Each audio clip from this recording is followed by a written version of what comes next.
বিমান বাহিনীর প্রশিক্ষণ ব্যবস্থা জনহীন জায়গায় করতে হবে। ঢাকার শহরের মতো জায়গায় বাংলাদেশ বিমান বাহিনী যদি প্রশিক্ষণ বিমান চালায়, এই দুর্ঘটনা প্রতিনিয়ত হবে। আমরা এর প্রতিকার চাই। জনমানবহীন জায়গায় প্রশিক্ষণ বিমান চালাতে হবে। আমি আর একটু পরিষ্কার করে একটু বলতে চাচ্ছি যে জরিমানার যে বিষয়টা, আমরা এটা কোনোভাবেই ক্ষতিপূরণ বলতে চাচ্ছি না। আইনে আছে ক্ষতিপূরণ, এর জন্য আমরা ক্ষতিপূরণের কথা বলছি, কারণ ক্ষতিপূরণ একটাই, আমাদের বাচ্চা ফেরত দিতে হবে। আমরা জরিমানার কথা বলছি।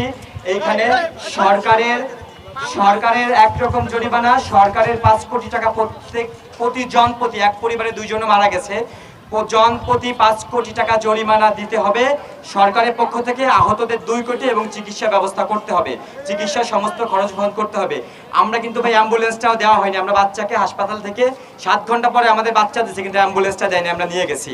তো সরকারের আলাদা ক্ষতিপূরণ, স্কুলের আলাদা ক্ষতিপূরণ। আর একটা বিষয় যেটা আমরা খুব জোর দাবি জানাচ্ছি, আমরা খুব আকুল আবেদন জানাচ্ছি মিডিয়ার কাছে। আপনারা জানেন যে ওখানে ঢুকতে দেওয়া হয়নি, আমাদের ঢুকতে দেওয়া হয় না, মিডিয়াকেও ঢুকতে দেওয়া হয় না। কিন্তু আমরা শুনেছি আমাদের কারো কারো বাচ্চা জানালার পাশে বসেছিল, কারো কারো বাচ্চা বারান্দায় বসে খাচ্ছিল।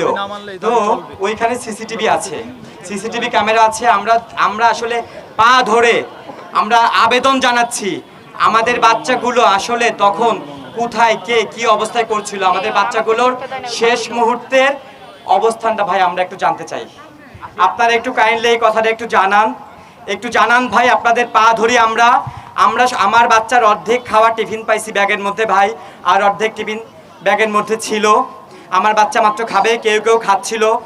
আমি শুনছি আমার বাচ্চা আরও তিনজন বাচ্চা, সাইমা, আফিয়া আর হচ্ছে নিধি, এই 3 জন মিলে হচ্ছে বেলকনিতে নাকি গ্রিল ধরে দাঁড়াইছিল।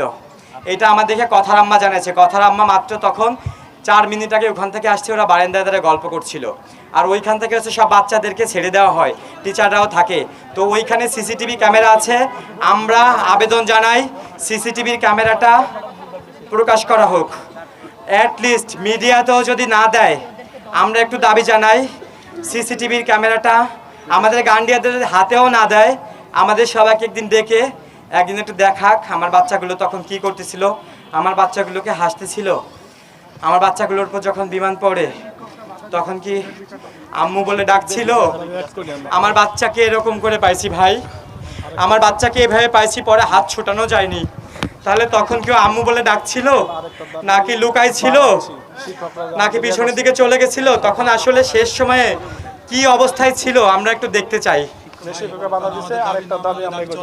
আর একটা কথা বলছি, আর একটা দাবি আমরা এখন ইনস্ট্যান্ট বলতে চাচ্ছি, যে শিক্ষক আজকে আমাদের একজন বাচ্চার বাবার গায়ে হাত দিছে, সাইমা মারা গেছে, সাইমাকে চেনা যায়নি দেখে, সাইমাকে খুঁজে বের করছে কানের দুল আর ব্যান্ড দেখে।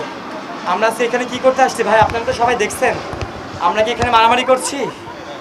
আমরা এখানে কি কোনো আক্রমণাত্মক বক্তব্য দিচ্ছি? আমাদের বাচ্চার বাবার গায়ে আমরা এখানে কিছু দাবি নিয়ে আসছি। বিচার চাই, তদন্ত চাই, সুষ্ঠু তদন্ত চাই, সুষ্ঠু বিচার চাই। তাহলে একজন শিক্ষক আমাদের বাচ্চার বাবার গায়ে কেন হাত দিল? এটার ফুটেজ আছে, আপনাদের কাছে মনে আছে। এই শিক্ষকের এই নিউজটা রাখবেন এবং এই শিক্ষকেরও সুষ্ঠু বিচার চাই। এটা আমাদের 8 দফার সাথে 1 দফা 9 দফা যুক্ত হলো। এই শিক্ষকেরও আমরা আইনের আওতায় আনার জোর দাবি জানাচ্ছি। কেন গায়ে এই শিক্ষকের নামটা কি? ওই শিক্ষকের ফুটেজ আছে, আপনারা ফুটেজ নিয়ে যাবেন। ওই শিক্ষকের নাম আমরা জানি না। এবং আমাদের এইখানে কিন্তু ভাই অনেক শিক্ষার্থী এসে দাঁড়াইছিল, আপনারা দেখছেন শিক্ষার্থীদের ভয় দেখাইছে। তোমাদের সামনে টেস্ট পরীক্ষা, যেমন করে ভয় দেখায় কোচিং করানো হইতো, যেমন করে জোর করে কোচিং করানো হইতো, তেমন করে জোর করে কোচিং করানোর মতো করে দেখেন একজন শিক্ষার্থী এখন নেই। শিক্ষার্থীরা কেন নেই? শিক্ষার্থীদের বলছে তোমাদের সামনে টেস্ট পরীক্ষা, তোমরা পাস করতে হবে না। তোমরা পাস করবা কিভাবে? তোমরা স্কুলে ফিরে যাও। আজকে স্কুলে কিন্তু একটা মিলাদ হচ্ছে ভাই, আপনারা কি জানেন ভাই আপনারা কি জানেন আজকে ক্লাসে স্কুলে একটা মিলাদ হচ্ছে?